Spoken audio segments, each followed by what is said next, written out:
Votre fidélité nous honore, mesdames et messieurs. Bienvenue à cette édition du journal sur votre chaîne.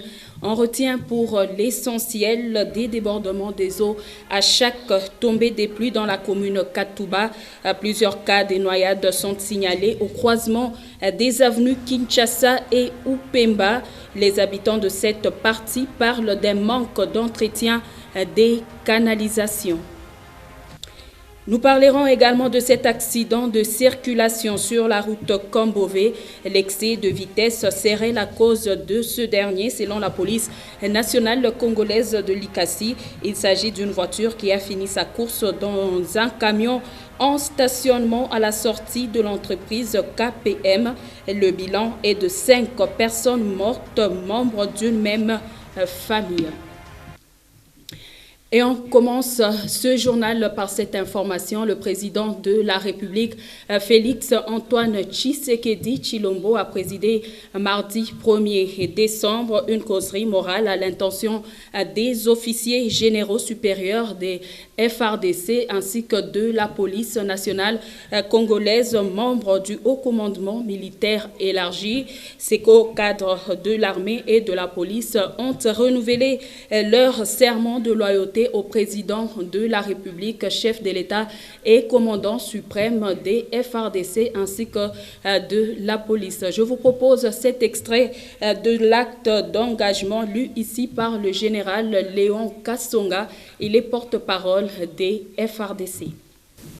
Conscient de responsabilités et assignations que nous confère la Constitution de notre pays, mû par le sentiment de n'œuvrer que pour l'intérêt supérieur de la nation, nous, militaires et policiers de la République démocratique du Congo, tenons à préciser en ce 1er décembre 2020, ici, au Palais de la Nation, que conformément à nos missions constitutionnelles légitimes, demeurons apolitiques et républicains, totalement dévoués à la cause Congo. Face aux vicissitudes du moment, restons attachés aux valeurs démocratiques consacrées par l'article 187 de notre Constitution qui stipule que les forces armées et la police nationale congolaise ont pour mission de défendre l'intégrité du territoire national et les frontières. Elles participent de ce fait au développement économique, social, culturel et environnemental, ainsi qu'à la protection non seulement des institutions légalement établies, dont le président de la République, mais aussi la protection des personnes et de leurs biens.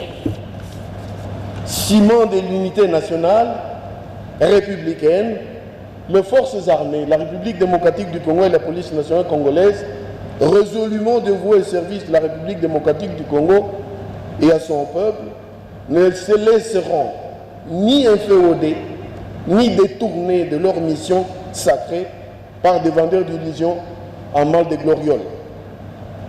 Redevables vis-à-vis de la population congolaise dont elles sont l'émanation, les forces armées et la police nationale congolaise rassurent votre suprême autorité qu'aucune campagne de sédition, de quelque nature que ce soit, ne viendra ébranler notre engagement citoyen et notre détermination à demeurer apolitique, national et républicain.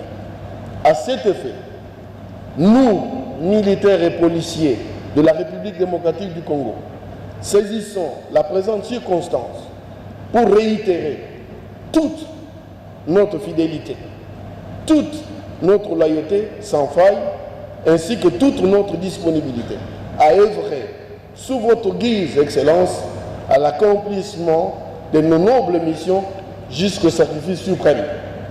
Et comme l'indique notre serment, nous ne trahirons jamais le Congo. Et quant à la pandémie et quant à la situation épidémiologique de la pandémie à Covid-19 avec cette deuxième vague qui frappe aussi la République démocratique du Congo, retenez que le bulletin du comité multisectoriel de lutte contre le Covid-19 rapporte que pour la journée d'hier, il y a eu 128 nouveaux cas confirmés, dont 97 à Kinshasa, 13 au Congo central, 11 au Lualaba, 3 en Ituri et 1 cas au sud Kivu. Depuis le début de l'épidémie, le cumul des cas est de 12 987, dont 12 986 cas confirmés et 1 cas probable. Au total, il y a eu 336 décès et 11 694 personnes guéries. Je l'ai dit tantôt dans le sommaire, dans la commune Katouba, le débordement des eaux s'observe à chaque tombée de pluie à Lubumbashi, une situation qui serait due au manque d'entretien dans cette partie de la ville. Plusieurs fois, des cas de noyade sont enregistrés, notamment au croisement des avenues Kinshasa et Upemba. Diane Kassongo et Jean-Luc Kalala sont passés par là et nous rendent ce reportage. Au croisement des avenues Kinshasa et Upemba, la scène est triste. Hommes, femmes et enfants, tous ont les pieds trempés dans ces eaux sales qui proviennent d'un canal bouché qui passe sous l'avenue Upemba. Le débordement des eaux se fait remarquer à chaque tombée de la pluie dans cette partie de la commune Katouba. La situation devient de plus en plus inquiétante pour les habitants de cette vaste commune qui a vu un jeune homme être emporté par les eaux des dernières pluies.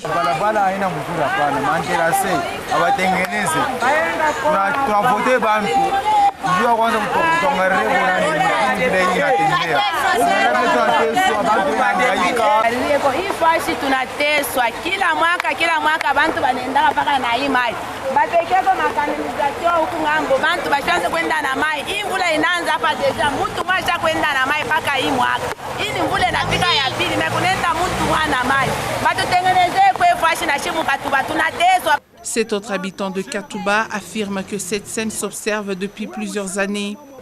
Moi, j'ai 12 ans, papa, il faut chier. 12 ans, papa, il faut chier. Ouais. Chaque année, Bantou, 3 Bantou. Sans éclairage public, le croisement de ces deux avenues est plus que dangereux pour les piétons. Il est presque 19 h quand cet élève manifeste sa désolation. Comment je pars à l'école? Mes chaussures sont en comment est-ce que je serai à l'école? Pour les automobilistes, emprunter cette route est presque pénible. Beaucoup craignent de connaître des pannes à cause du niveau élevé des eaux. Dans cette partie de la Katouba, même les maisons des particuliers sont touchées par ce débordement des eaux dû au canal bouché par plusieurs ordures. Et puis 5 personnes sont mortes dans un accident de circulation à Likasi, précisément au niveau de l'entreprise KPM sur la route Kombové. Selon la police nationale congolaise Likasi, cet accident est dû à un excès de vitesse. Toutes les victimes, membres d'une famille, étaient dans une voiture de marque Progress et quittaient la cité de Kombové pour la ville montagneuse de Likasi. Les témoins rapportent que cette voiture, en voulant dépasser un autre véhicule, a fini sa course dans un camion en stationnement à la sortie de l'entreprise KPM. Et aux dernières nouvelles, ces 5 passagers seraient tous habitants de la cité minière de Kombové.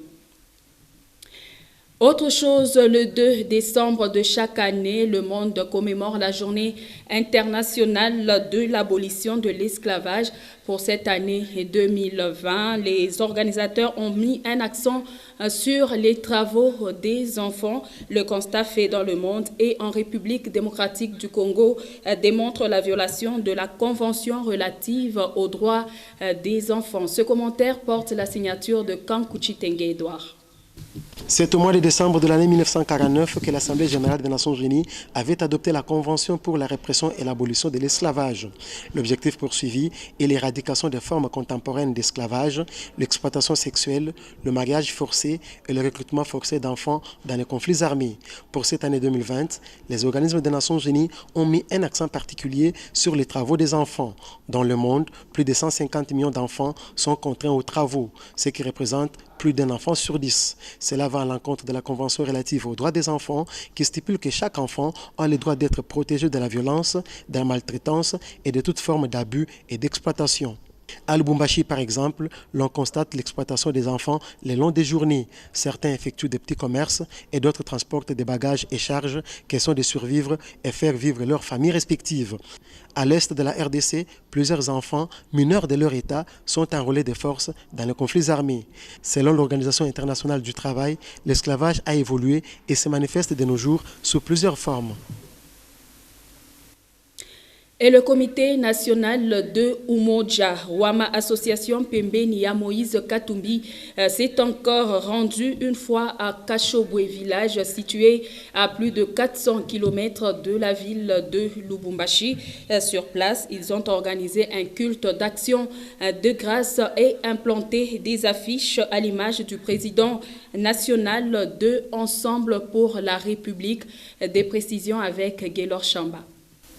C'est une autre descente de Umoja Wama Association Pembeni ya Moïse Katumbi au village Kashobwe dans les territoires du Kasenga. Cette fois, il s'est agi de deux activités. D'abord, une messe d'action de grâce en la paroisse Saint-Michel, messe qui a réuni la population de Kashobwe, principalement les membres de cette association qui soutient l'ancien gouverneur du Katanga, Moïse Katumbi Chapwe. La prédication tirée du livre de Saint-Luc réveille l'essence de l'Assemblée et prise par l'essence de écoute. Leo tunakusana hapa juu ya kufanya action de grâce juu ya nkundi ya association yetu.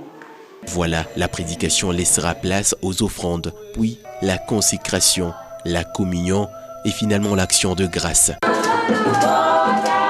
Quelques minutes seulement ont été accordées au coordonnateur de UAPMK de justifier les pourquoi de cette célébration eucharistique et présenter encore une fois l'association. La plateforme, il y a Umoja Wama Association Pembeni ya Moïse Katumbi, c'est depuis 2015 pour y créer. Na tulicréé juu ya Moïse Katumbi. Tulicréé juu ya roho ya Moïse. Mungu atusaidia kuona roho yake, Mungu mapendo na buluma. Pour sceller cette visite d'un cachet un peu spécial, le comité de UAPMK a implanté des grandes affiches de leur leader politique Moïse Katumbi sur les artères principales de Kashobwe. Moïse nae, Mungu anampatia mission ya libérer peuple congolais. Na shi tunangaraki pour que tumsekirize tena sana, il faut pas mikono ya Mungu. Mievo tumweke mikono ya mkilari kia Mama Maria. Njo tunamtia mkilari kia Mama Maria pour que Mama Maria mprotege tena, aweze tena kututosha mbutuma kutungisha mkana. Mu 2020, 23 niye kandida wetu. Mama bote kuanzia hapa kukashobwe kwenye tuko sur place. Ba mama ba Mulubumbashi, ba mama ba Kongo muzima bakwe nyuma ya Katumbi. Désormais, tous les villages de Kashobwe est décoré par ces affiches, une satisfaction pour plusieurs. Furaha munene sana na Mungu ababariki ba Moïse Katumbi Chapwe na wale wanaongoza nabo kazi, babariki bote. Tunashikia furaha sana juu ya Mama Maria anamubeba mtoto wake, anamuweka mfuashi ya bien sana. Mtoto wake Moïse Katumbi Chapwe. Tunasema Mungu amsaidie na amshinjie. Hii mafoto ni juu ya 2023 akwe président de la République. Ainsi donc, Umoja Wama Association Pembeni ya Moïse Katumbi prévoit la même activité dans d'autres territoires et les villes du Haut-Katanga. Sachez aussi que l'ASBL Katumbi Vision 2023 poursuit la sensibilisation des membres à travers la province du Haut-Katanga en particulier et la République démocratique du Congo en général. Le week-end dernier, le président fédéral de Katumbi Vision 2023 était dans la commune Katouba. C'était pour y installer un comité local de cette association.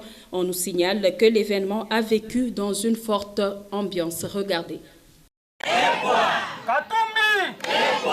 Ernest Ndala, Ngoyi Jean, Kunda Bouende, respectivement président, vice-président et secrétaire, ce sont eux qui vont désormais chapeauter le comité de Katouba de la Katumbi Vision 2023. La cérémonie de leur installation a été présidée par Landry Diour, l'interfédéral de Katumbi Vision 2023.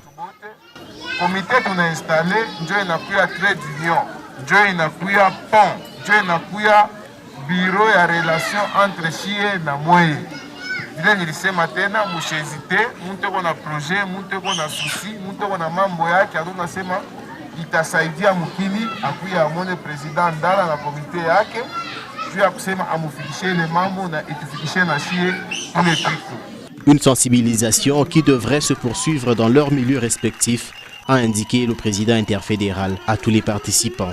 Inakuya mbeko tunaotesha ule wote eko hapa aukumbuke anakuya mbeko tunaotesha ya Katumbi Vision 2023 juu ya président Moïse Katumbi Chapwe.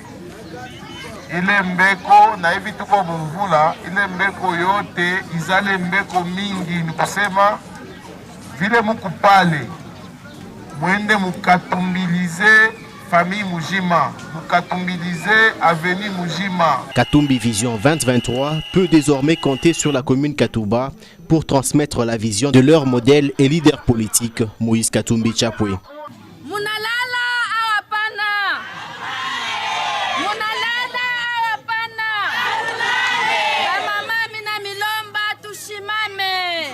Une satisfaction exprimée à travers ces présents offerts à l'interfédéral.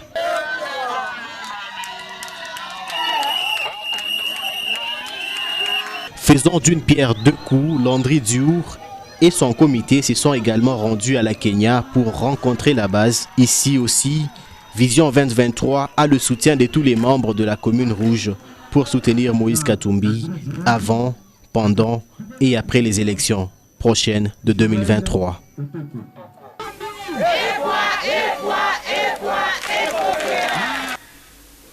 Aussi, le collectif des jeunes katumbistes Kojeka a organisé le week-end passé une activité. C'était à la paroisse Saint-Cyprien. Nous sommes dans la commune de la Kenya. Daniel Kisimba, président de cette association, a sensibilisé tous ses membres sur l'adhésion au parti cher à Moïse Katumbi Chapwe, Ensemble pour la République. On en parle avec Ben Kaembi. Venant de différentes cellules de Lubumbashi, les membres du Kojeka ont répondu massivement à cette activité du samedi 28 novembre 2020 en la paroisse Saint-Cyprien. Prenant la parole, le président national de cette association qui accompagne Moïse Katumbi Chapwe, Daniel Kisimba, a sensibilisé tous les membres pour 2023.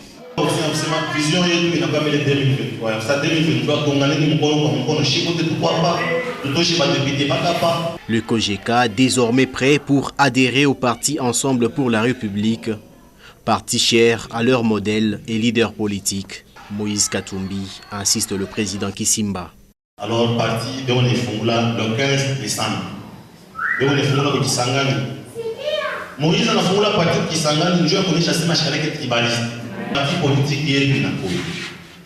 Fois passé, comme les postulats, quand on va à la candidat de la Kojeka, va être tout compliqué, il y a un famille. Alors, Moïse a pu acheter un parti politique. Na mikanda yote naisha. Donc si on va dire tunalala Kojeka mais tunakuya branche mu parti politique ya Ensemble pour la République.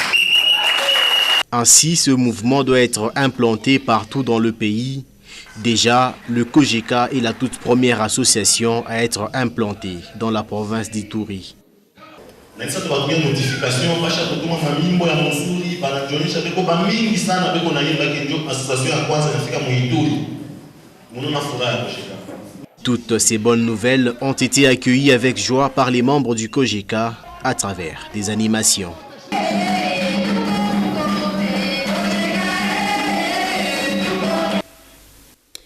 Tout à fait autre chose, l'Église catholique rend hommage chaque 1er décembre à l'une de ses dignes filles, voulais-je dire. Il s'agit de Marie Clémentine Anouarité Nengapeta, proclamée bienheureuse ici à Lubumbashi par le pape Jean-Paul II. C'était lors de son passage en 1985. Quelques paroisses de Lubumbashi ont organisé des célébrations eucharistiques pour célébrer celle qui est considérée comme modèle de la femme et de la jeune fille de la République démocratique du Congo. Augustin Célestin Mganza nous en dit plus.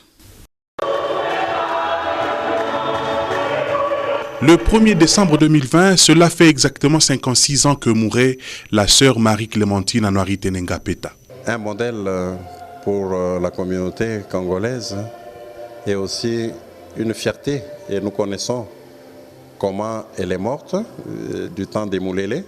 Et le chef militaire voulait abuser d'elle. Mais Anouarité a accepté de mourir que d'abuser. Le 15 août 1985, en visite en République démocratique du Congo, précisément à Lubumbashi, le pape Jean-Paul II avait proclamé la sœur Marie-Clémentine Anouarité Nengapeta bienheureuse. Elle est depuis considérée comme modèle de la femme congolaise. En ce temps où le mœurs se déprave dans la société congolaise, la vie de la bienheureuse sœur Marie-Clémentine Anouarité Nengapeta doit inspirer toute la société. Elle était la religieuse comme moi. Et selon notre vie, on nous dit toujours d'être fidèle au Seigneur. Et malgré les difficultés de la vie, malgré il y avait les soldats, les colonels là qui voulaient l'épouser, elle a refusé, elle est restée fidèle à son engagement. C'est un exemple de pureté de corps. Elle n'a pas voulu céder, n'a pas voulu sacrifier sa virginité parce qu'elle était une consacrée, une religieuse. Elle est morte vierge. C'est vraiment un exemple pour les jeunes filles. Vivre cette vie-là en tant que jeune, pure, c'est vraiment une bénédiction et cela nous accompagne dans notre vie. Et aujourd'hui, elle est bienheureuse, c'est ce qui nous fait la joie.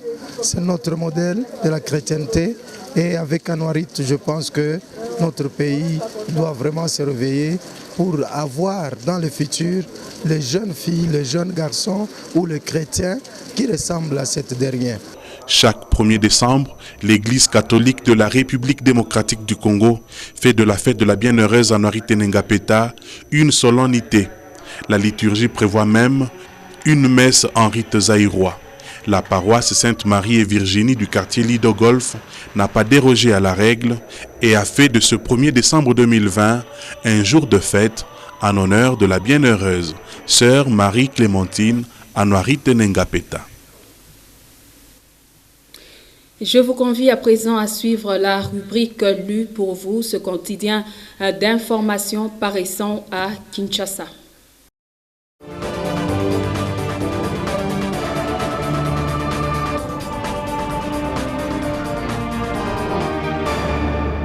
Bienvenue mesdames et messieurs à votre lu pour vous sur votre chaîne Cash FCC, ça sent mauvais, s'exclame le confrère à la une du journal La République numéro 1079 paru à Kinshasa ce mercredi 2 décembre 2020. Qu'est-ce qui va se passer au lendemain de l'adresse du président Félix-Antoine Tshisekedi Tshilombo à la nation? Survie de la coalition, nouvelle majorité parlementaire avec ou sans dissolution de l'Assemblée nationale. L'opinion se perd en conjecture. C'est la fièvre de l'attente. Le doute, voilà le maître mot qui est sur toutes les lèvres depuis que le FCC, l'UDPS, Cash ont choisi de s'affronter sans relâche. Du coup, il n'en acceptera pas les conclusions. Il serait peut-être trop tôt d'insinuer un saut dans le néant, mais au vu de l'escalade verbale et autres menaces non voilées que se profèrent le FCC et le Cash sous le couvert de l'UDPS, il y aurait lieu de parler d'un saut périlleux que pourrait faire Fachi en prenant le taureau par les cornes. Meurtre des experts de l'ONU, un prévenu poursuivi par défaut présenté à la cour militaire, est aussi à lire sur la même page. Jusqu'ici, Ngalamouloumé Diallo Sombi faisait partie de la vingtaine des prévenus évadés ou en fuite poursuivis par défaut dans ce dossier. Ngalamouloumé Diallo Sombi est poursuivi pour terrorisme, crime de guerre par meurtre, association de malfaiteurs et participation au mouvement insurrectionnel. Selon l'accusation, le prévenu faisait partie de l'équipe des miliciens qui a été envoyée pour intercepter le convoi des experts lors de leur voyage vers Bunkonde. Il aurait également été présent sur le lieu de l'exécution de Zaïda Catalan et Michel Sharp. Le mystère public révèle que lors de son arrestation, Ngalamouloumé Diallo Sombi était notamment en possession d'une arme contenant une cartouche. Procès des 100 jours, les avocats de Caméré très inquiets, le confrère en parle sur la page 3. À travers un communiqué rendu public lundi dernier, le bâtonnier Pierre-Olivier Sûr et Clara Gérard Rodriguez, deux avocats français de Vital Caméré, expriment leurs inquiétudes quant à l'état de santé de leurs clients ainsi que sur la procédure judiciaire en cours dans le cadre du procès dit de 100 jours. Ces avocats font savoir qu'ils n'arrivent plus à joindre Vital Caméré depuis la reprise du procès et son transfert dans un centre hospitalier de la place à Kinshasa. Tout en rappelant avoir saisi le groupe de travail des Nations Unies, ils insistent sur l'urgence que constitue la santé du directeur de cabinet du chef de l'État. La semaine dernière, son assistant particulier, Michel Moto, avait annoncé que le président de l'Union pour la Nation congolaise, UNC, était placé sous assistance respiratoire. Alerte rouge sur la page 2, Covid-19, en moyenne 10 cas positifs par jour à Kinshasa. Sous couvert d'anonymat, quelques médecins qui s'occupent de la prise en charge des cas de Covid-19 affirment que c'est depuis le mois d'octobre qu'ils enregistrent de plus en plus des cas. Ces sources font état de plusieurs autres cas non testés parce que de nombreux hôpitaux de Kinshasa ne sont pas en mesure d'effectuer des tests Covid-19 aux différents patients qui fréquentent leurs hôpitaux. Face à cette résurgence des cas de coronavirus, les experts de santé craignent la multiplication rapide des cas dans les familles, les écoles, les universités, les églises et tout autre espace public. Ils plaident donc pour le respect strict des mesures barrières. Sport enfin, sur la page 11, l'ASV Club n'est pas du tout zen et ça se voit chaque fois qu'elle joue et ça dure. Car depuis un mois ou presque, les coéquipiers de Yacoub Sidi n'ont marqué aucun but dans le jeu. C'était comme déjà le 1er novembre contre Lubumbashi Sport à Lubumbashi qu'ils l'ont fait 3-1 pour la dernière fois bien sûr. L'attaque est en panne depuis l'après-midi du 1er novembre à Kamalondo. Aucun attaquant de V-Club n'a inscrit un but. Les pénaltys sont tirés par Djouma Chabani. Le 4 novembre à Lubumbashi, il y a eu 0-0 entre l'AS V-Club et la JS Bazano. 2 semaines sans jouer et un retour compliqué contre le Racing Club de Kinshasa le 18 novembre 1-0. C'est là que la saga des pénaltys commence. Djouma Chabani, toujours à la conversion. Contre le Daring Club Motema Pembe le dimanche 22 novembre, c'est une victoire étriquée 1-0, but sur pénalty. Et hier dimanche 29 novembre, face au FC Renaissance, l'AS V-Club n'a eu que la même méthode pour marquer sans gagner cette fois. Voilà l'image actuelle de l'équipe de Bestine Kazadi, toujours aussi ambitieuse, mais qui n'a cessé de vendre des joueurs en cours de saison. Makusu et Bangala sont partis, Luzolo et Mumbere sont également cités sur le départ. Les supporters craignent pour la Champions League qui arrive. Fin de celui pour vous sur votre chaîne et dont l'intégralité est à retrouver sur www.nyota.net. Merci à tous de l'avoir suivi et surtout, tâchez de quitter ce monde en l'ayant rendu un peu meilleur que vous ne l'aviez trouvé.